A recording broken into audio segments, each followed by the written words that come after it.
తాజా పరిణామాలపై మాజీ మంత్రి హరీష్ రావు మాట్లాడుతున్నారు. లైవ్ లో చూద్దాం. అందరికీ నమస్కారం. సరే, ఈరోజు హైకోర్టు తీర్పు నేపథ్యంలో ఫర్దర్ కోర్స్ ఆఫ్ యాక్షన్ గురించి న్యాయవాదులతో చర్చించడం జరుగుతూ ఉంది. ఈరోజు రాష్ట్ర ప్రజలకు తెలుసు, అందరికి కూడా తెలుసు, రేవంత్ రెడ్డి గారి ప్రభుత్వం కేవలం డైవర్షన్ పాలిటిక్స్లో భాగంగా కేటీఆర్ గారి పైన ఈ అక్రమ కేసు నమోదు చేయడం జరిగింది.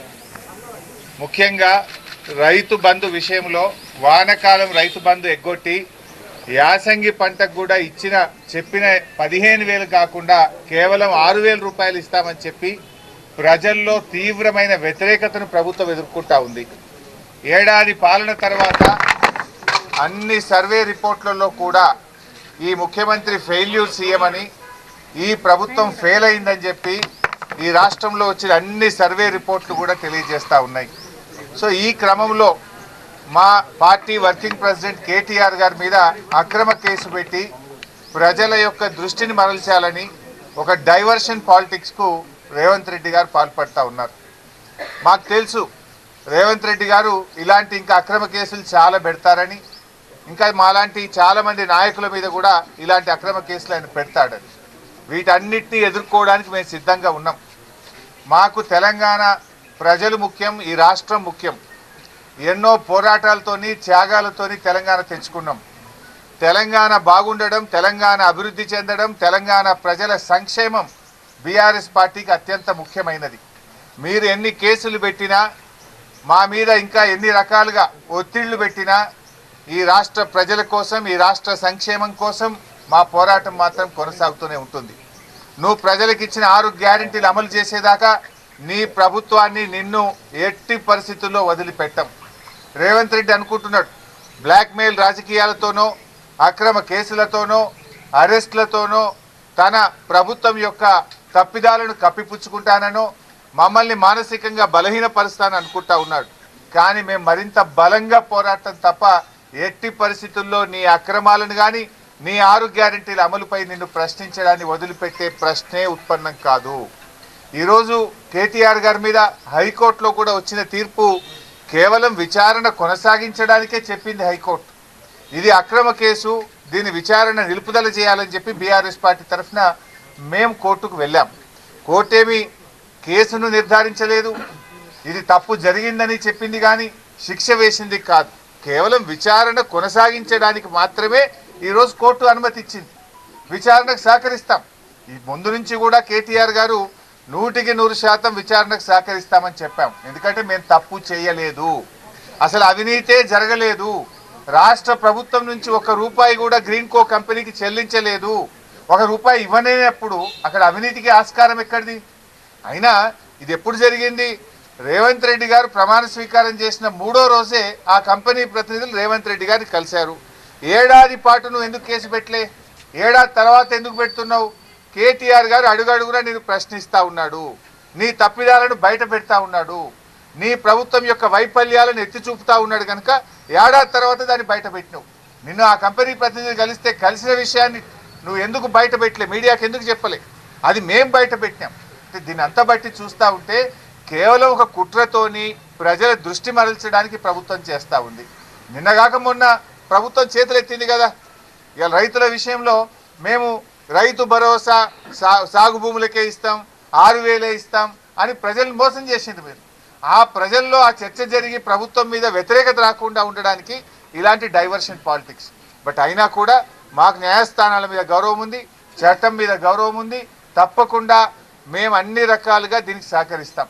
సరే, ఫర్దర్గా సుప్రీంకోర్టుకి అప్పీల్ పోవాలా, ఏం చేయాలా అనే దాని మీద మా న్యాయవాదులు ఇచ్చేటువంటి సలహా మేరకు మేము ముందుకు వెళ్తాం. బట్ మొన్న కూడా మీరు చూశారు, కేటీఆర్ గారు ఏసీబీ ఆఫీస్కి వెళ్ళారు. ఎక్కడ కూడా ఎక్స్టెన్షన్ అడగలే, మేము టైం కూడా అడగలేదు. వాళ్ళు నోటీస్ ఇస్తే మేము వెళ్ళాం. ఎందుకంటే తప్పు చేయలేదు కనుకనే ధైర్యంగా విచారణకు కేటీఆర్ గారు వెళ్ళారు. రేపు 9వ తారీఖు పిలిచారు, తప్పకుండా వెళ్తాం. ఎట్టి పరిస్థితుల్లో విచారణకు మేము వెనుక వెళ్ళట్లేదు. కాకపోతే ఈ ప్రభుత్వం తీరు బాగలేదు కనుక న్యాయవాదులతో నేను వెళ్తాననే కేటీఆర్ గారు అన్నారు తప్ప దాదాపు 45 నిమిషాలు విచారణకు వెళ్ళడానికి రోడ్డు మీద నిలబెట్టినా కూడా ఓపిక్గా కేటీఆర్ గారు ఏసీబీ ఆఫీస్ ముందు నిలబడ్డారు. దట్ మీన్స్ మేమే తప్పించుకోవాలని కాదు, ఎందుకంటే మాకు తప్పు చేయలేదు అనేటువంటి పూర్తి నమ్మకం మాకుంది. అక్కడ అసలు అవినీతే జరగలేదు. ప్రభుత్వ ఖజానా నుంచి ఒక రూపాయి పోకుండా నువ్వు అవినీతి జరిగిందని ఎట్లంటావు? అవినీతే జరిగిన ప్రశ్నే లేదు అక్కడ. ఈ రాష్ట్రం ఇమేజ్ పెంచడానికి, హైదరాబాద్ బ్రాండ్ ఇమేజ్ పెంచడానికి ఈరోజు ఈ కార్ రేసింగ్ను కేటీఆర్ గారు హైదరాబాద్ తెచ్చారు. బాగా పనిచేశారు. వాస్తవానికి ప్రపంచం మెచ్చుకున్నది, దేశం మెచ్చుకున్నది. మిగతా రాష్ట్రాల ముఖ్యమంత్రులు కూడా ఇది మా రాష్ట్రానికి వస్తే బాగుండని చెప్పి ఇతర రాష్ట్రాలు మనతో పోటీ పడ్డాయి. కానీ కేటీఆర్ గారు ఒప్పించి మెప్పించి మన రాష్ట్రానికి తెచ్చి మన హైదరాబాద్ బ్రాండ్ ఇమేజ్ పెంచే ప్రయత్నం చేశారు. అంతే తప్ప ఇక్కడ అవినీతి జరగలేదు. ఈరోజు కేవలం ఇది ఒక కక్ష సాధింపు తప్ప ఇంకోటి లేనే లేదు. డైవర్షన్ పాలిటిక్స్, కక్ష సాధింపు చర్యలకు రేవంత్ రెడ్డి గారు పాల్పడతా ఉన్నారు. సరే, నువ్వు ఎన్ని రకాల ప్రయత్నాలు చేసినా మా పోరాటం ఆగదు. మా లక్ష్యం తెలంగాణ ప్రజల సంక్షేమం, మా లక్ష్యం తెలంగాణ రాష్ట్ర అభివృద్ధి, మా లక్ష్యం పోరాడి తెచ్చుకున్న తెలంగాణ. కేసీఆర్ గారు 10 ఏళ్ల కాలంలో అనేక రంగాల్లో ఈ రాష్ట్రాన్ని అగ్రభాగాన నిలబెట్టారు. అది కొనసాగింపే మా లక్ష్యం. మేము అధికారంలో ఉన్నా, ప్రతిపక్షంలో ఉన్నా మాది తెలంగాణ ప్రజల పక్షం. ఆ తెలంగాణ ప్రజల పక్షాన మేము నిరంతరం పోరాటం చేస్తాం. ఇవాళ రేవంత్ రెడ్డి గారు ఇలాంటి కేసులు ఇంకా కూడా పెట్టొచ్చు, కానీ మేము ఎవరం కూడా అధైర్యపడే ప్రశ్నే లేదు. అందరము కలిసికట్టుగా పార్టీ వీటిని ఎదుర్కొంటుంది. సో కేటీఆర్ గారు కూడా ఆయన సంపూర్ణమైన విశ్వాసంతో ఉన్నారు. మేమందరం కూడా సంపూర్ణమైన విశ్వాసంతో ఉన్నాం. ఈ కేసు కేవలం ఒక కుట్రపూరితమైన కేసు. ఇక్కడ ఎలాంటి తప్పు జరగలేదు కనుక ఆయన కడిగిన ముచ్చంలాగా రేపు బయటకు వస్తారు. మాకు ఆ ధైర్యం ఉంది కనుక, తప్పు చేయలేదు కనుక విచారణకు వెళ్తాం. మేము న్యాయస్థానాలకు సహకరిస్తాం, అధికారులకు కూడా సహకరిస్తాం. మాకు అధికారుల మీద కానీ న్యాయస్థానం మీద కానీ మాకు విశ్వాసం ఉంది. కేవలం రేవంత్ రెడ్డి మీద మాకు విశ్వాసం లేదు. ఆయన ముఖ్యమంత్రిగా తప్పుదో పట్టిస్తున్నాడు కనుక, ఆయన ఆలోచనలు మాకు తెలుసు కనుక, అందువల్ల ఆయన మీద మాకు విశ్వాసం లేదు. కానీ మేము చెప్పాను తప్ప వేరే ఏం లేదు. సో ఇక్కడ ఈరోజు కోర్టులో వచ్చినటువంటిది కూడా కొంతమంది తప్పుడు ప్రచారం చేస్తున్నారు సోషల్ మీడియాలో. ఏదో శిక్ష పడ్డదనో, అసలు కేసే ఓడిపోయిందనో, ఏదో తప్పు జరిగిందనే విధంగా కొంతమంది సోషల్ మీడియాలో కొంతమంది కాంగ్రెస్ పార్టీ నాయకులు పిచ్చి కూతలు కూస్తూ ఉన్నారు. ఇక్కడ చెప్పదలుచుకుంది ఏంటంటే, అసలు విచారణే ప్రారంభం కాలేదు. ఇది తప్పుడు కేసు, దీన్ని క్వాష్ చేయాలని మేము వెళ్ళాం. ఇక న్యాయస్థానం విచారణ జరగాలి అని అన్నదే తప్ప ఇక్కడ తప్పు జరిగిందనో, అవినీతి జరిగిందనో, శిక్ష వేసిందో అనే ప్రశ్నే లేదు ఇక్కడ.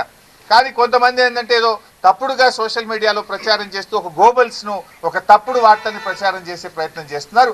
అటువంటి వాళ్ళు అది మానుకుంటే మంచిదని కూడా మేము వారికి హితవు పలుకుతూ ఉన్నాం. సో ఈరోజు తప్పకుండా మేము సంపూర్ణమైన విశ్వాసంతో ఉన్నాం. ఇది ఒక తుఫైల్ కేసు.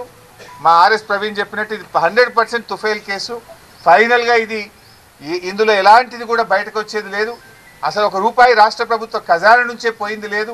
రాష్ట్రానికి ఆదాయం వచ్చింది తప్ప రాష్ట్రానికి జరిగిన నష్టమే లేదు. రాష్ట్ర ప్రయోజనాల కోసం చేసిన తప్ప కేటీఆర్ గారు స్వంతగా తన కోసం చేసినటువంటిది కాదు. అందువల్ల మాకు ఆ విశ్వాసం ఉంది కనుక 9వ తేదీ ఆయన ఏసీబీ విచారణకు వెళ్తారు. వెళ్ళి అన్ని రకాలుగా మేము సహకరిస్తాం. మేము ఫర్దర్గా లీగల్ యాక్షన్ మీద మా న్యాయవాదులు ఇచ్చే సలహా మేరకు మేము ముందుకు వెళ్తాం. ఏముంటది అంటే దానికి ఏం భయపడతాం. ఇవాళ చేస్తాడా, రేపు చేస్తాడా, ఈ అక్రమ అరెస్టులకు మేము భయపడేటోళ్ళం కాదు. ఇదేం మాకు కొత్త కాదు కదా. సమైక్య రాష్ట్రంలో తెలంగాణ ఉద్యమంలో ఆంధ్ర పాలకుల మీద చిచ్చర పిడుగులాగా పోరాడినటువంటి చరిత్ర బీఆర్ఎస్ పార్టీకి ఉన్నది. గతంలోనే మేము అరెస్ట్ అయినాం. తెలంగాణ కోసం పోరాటంలో కేటీఆర్ గారు అరెస్ట్ అయ్యి వరంగల్ జైల్లో పడ్డారు. మా నాయకులందరూ కూడా అరెస్ట్ అయ్యి జైళ్ళల్లో పడ్డారు. ఏం జరిగింది? తెలంగాణ రాష్ట్రం వచ్చింది. ఈ రాష్ట్రానికి మేలు జరిగింది. ఇవాళ రేవంత్ రెడ్డి గారు మీరు అన్నట్టు ఇవాళ అరెస్ట్ చేస్తాడా, రేపు అరెస్ట్ ఆయన ఇష్టం, చేస్తే చేయని. ఇది అక్రమ అరెస్టు. మాకు న్యాయస్థానం మీద నమ్మకం ఉంది. దానికి మేము భయపడం. తప్పకుండా లీగల్గా ముందుకు పోతాం. 9వ తేదీ వాళ్ళు నోటీస్ ఇచ్చారు. డెఫినెట్గా 9th నాడు కేటీఆర్ గారు మేము హాజరవుతాం. మొన్న కూడా హాజరయ్యారు కదా. 45 నిమిషాలు రోడ్డు మీద నిలబెట్టినా కూడా ఓపిక్గా నిలబడి నేను విచారణకు వెళ్తాను అని అంటే కూడా వాళ్ళు విచారణకు లోపలికి తీసుకోకుండా రోడ్డు మీదనే ఆ లెటర్ తీసుకొని మాకు రిసీవ్డ్ కాపీ ఇచ్చారు. అడ్వకేట్ విషయంలో ఏం చేయాలి అనేది చూడాలి. గతంలో there are lot of precedents. Rahul Gandhi గారు ఈడీ ఆఫీస్కి పోతే వెంట అడ్వకేట్లు వెళ్ళలేదా? గతంలో అడ్వకేట్లు వెళ్ళలేదా? అడ్వకేట్లు వెళ్తే తప్పేంటి సార్? అది ఎలా చేయాలి, ఏం చేయాలి అనే విషయాన్ని మా లీగల్ టీమ్ తో డిస్కస్ చేస్తాం. Whatever the legal team advises we will follow them.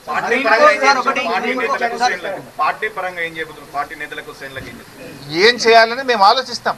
ఇప్పుడు మేము కూడా డెఫినెట్ గా పార్టీ ముఖ్య నాయకులందరం కూడా ఇక్కడ సమావేశం అయి ఉన్నాం. గవర్నమెంట్ యొక్క చర్యల్ని బట్టి పార్టీ పరంగా మేము ఎలాంటి నిర్ణయాలు తీసుకోవాలనే దాని మీద చేస్తాం. ఒకటి మాత్రం క్లియర్ బై సాబ్, ఆయన అరెస్ట్ చేయని ఇంకా 100 కేసులు పెట్టని రేవంత్ రెడ్డి ప్రశ్నించడం ఆగది. రేవంత్ రెడ్డి ఈ ప్రభుత్వం ప్రజలకు ఇచ్చిన హామీలు అమలు చేసే విషయంలో బీఆర్ఎస్ పార్టీ పోరాటం ఆగదు. We will go on fight. ఆయన మీద పోరాటం చేస్తూనే ఉంటాం, ఆయనను ప్రశ్నిస్తూనే ఉంటాం, వాళ్ళ అవినీతిని బయట పెడుతూ ఉంటాం, వాళ్ళ ఫెయిల్యూర్స్ను కూడా ప్రజాక్షేత్రంలో బట్టబయలు చేస్తాం. ప్రజల పక్షాన, రైతుల పక్షాన, మహిళల పక్షాన, కార్మికుల పక్షాన మా పోరాటం కొనసాగుతుంది. బైసాబ్ దాని మీద నిన్ననే కేటీఆర్ గారు కూడా స్పష్టంగా చెప్పారు. గ్రీన్ కో ఒక రూపాయి రాష్ట్ర ప్రభుత్వం ఇచ్చిందే లేదు. అసలు నీకు ఎవరికైనా కంపెనీకి నువ్వు సాయం చేస్తే వాడు నీకు ఉల్టా పైసలు ఇస్తే అక్కడ అవినీతి. గ్రీన్ కో ఈ రాష్ట్రంలో కాంట్రాక్ట్ చేసింది లేదు, గ్రీన్ కోకు రాష్ట్ర ప్రభుత్వ ఖజానా నుంచి 1 రూపాయి ఇచ్చింది లేదు. ఇంకా అవినీతి అనే ప్రశ్న ఎక్కడిది? గ్రీన్ కోకు ఏమిచ్చింది రాష్ట్ర ప్రభుత్వం? కాంట్రాక్ట్ ఇచ్చిందా, డబ్బులు ఇచ్చిందా? గ్రీన్ కోకు మేము చేసిన సాయం ఏంది? అసలు 1 రూపాయి గ్రీన్ కోనే ఉల్టా ఖర్చు పెట్టింది హైదరాబాద్ ఇమేజ్ కోసం, హైదరాబాద్ బ్రాండ్ ఇమేజ్ కోసం. గ్రీన్ కో వాళ్ళ సొంత డబ్బులు పెట్టి ఈవెంట్ నిర్వహించారే తప్ప రాష్ట్ర ప్రభుత్వం గ్రీన్ కోకి ఇచ్చింది అయితే ఏం లేదు కదా. హైదరాబాద్ మాదాపూర్ లోను, మచిలీపట్నంలోను ACB right side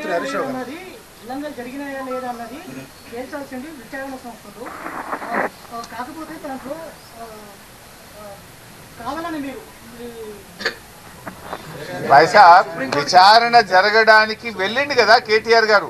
ACB notice ఇస్తే మేము ఎక్స్టెన్షన్ ఇస్తాము, మాకు బిజీ ఉన్నాము, మళ్ళీ వస్తామని కూడా చెప్పలే. వాళ్ళు ఇచ్చిన టైంకు, ఇచ్చిన తేదీకి కేటీఆర్ గారు నిజాయితీగా ఏసీబీ ఆఫీస్కి పోయినాడు. ఎందుకంటే ఆయన తప్పు చేయలేదు కనుక ధైర్యంగా, నిర్భయంగా ఆయన విచారణకు హాజరయ్యాడు. రేపు 9వ తారీఖు పిలిచారు, తప్పకుండా వెళ్తాడు ఆయన. దానికి మేమేం, ఎందుకంటే మేము తప్పు చేయలేదు, ఇక్కడ అవినీతి జరగనే లేదు, లేదు లేదు, అవినీతికి ఆస్కారమే లేదు. అందువల్ల ఇక్కడ ఎవరు మేమెవరం కూడా భయపడే పరిస్థితే లేదు. Sorry, Kaleshwaram, that also I will answer. Now we are talking on this issue and some other time I will answer that. Green co company మీద ఏసీబీ రైట్ సైడ్ ఇంకా కోర్టు ఆర్డర్ రాలేదు. హైకోర్టు జడ్జిమెంట్ కాపీ ఇంతవరకు బయటకు రాలేదు. Once ఒకసారి judgement copy అనేటువంటిది బయటకు వస్తే దాంట్లో ఎలాంటి అబ్జర్వేషన్స్ ఇచ్చారు దాన్ని పరిశీలించి మా న్యాయవాదులు మాకు ఇచ్చే సలహా ఆధారంగా ఎప్పుడు వెళ్ళాలా వద్దా, ఏం చేయాలి అని లీగల్ టీం యొక్క సజెషన్ మేరకు ఆ జడ్జిమెంట్ కాపీ చదివిన తర్వాత మేము నిర్ణయం తీసుకుంటాం. Last question, political motive case అని మీరు అంటున్నారు, అంటే ఆ వెనకాల ఉన్న మోటివ్ ఏంది? గతంలో మీరు రేవంత్ రెడ్డిని అరెస్ట్ చేసి రేవంత్ రెడ్డి అరెస్ట్ కు దీనికి చాలా తేడా ఉంది. రేవంత్ రెడ్డి రెడ్ హ్యాండెడ్ గా నోట్ల కట్టలతో, సంచులతో దొరికింది కదా. అక్కడ నోట్ల కట్టలతోని ఆ డబ్బులు లంచం ఇస్తూ రెడ్ హ్యాండెడ్ గా దొరికింది రేవంత్ రెడ్డి. అసలు ఇక్కడ కేటీఆర్ గారు ఒక మినిస్టర్ గా హైదరాబాద్ బ్రాండ్ ఇమేజ్ పెంచడానికి ఈ కార్ రేసింగ్ ద్వారా రాష్ట్ర ఆదాయం పెంచిండు, ప్రపంచంలో హైదరాబాద్ బ్రాండ్ ఇమేజ్ పెంచిండు. కేటీఆర్ రాష్ట్రానికి మేలు చేసిండు, హైదరాబాద్కి మేలు చేసిండు, అంతే తప్ప రాష్ట్ర ప్రభుత్వ ఖజానా నుంచి ఆ కంపెనీకి నయా పైసా కూడా ఇయ్యలే కదా. డబ్బులంటూ ఇస్తే కదా నీకు ఏదైనా వాపస్ వస్తే కదా అవినీతి అనేది. 100 రూపాయి ఇచ్చింది లేదు, చారన్న నీకు వచ్చింది లేదు, ఇంకా అవినీతి ప్రశ్న ఎక్కడదండి? ఆయనేమో నోట్ల కట్టలతో రెడ్ హ్యాండెడ్ గా దొరికిండు. అసలు ఆ కేసుకు ఈ కేసుకు లింక్ ఏముంది? మోకాలకు బోడగుండుకు పెట్టినట్టు. Thank you.